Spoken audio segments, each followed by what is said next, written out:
Hello hi welcome back to my channel. Idli పిండి మిగిలిపోయిందా? మిగిలిపోయిన ఇడ్లీ పిండితో మళ్ళీ ఇడ్లీ చేయాలంటే అమ్మో మళ్ళీ ఇడ్లీయేనా అనిపిస్తుందా?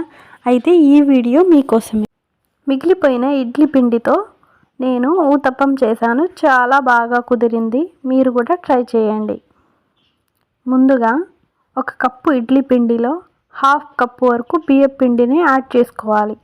యాడ్ చేసుకొని దోశ పిండిలాగా కొంచెం జారుగా కలుపుకొని పెనం పైన ఆయిల్ రాసుకోవాలి.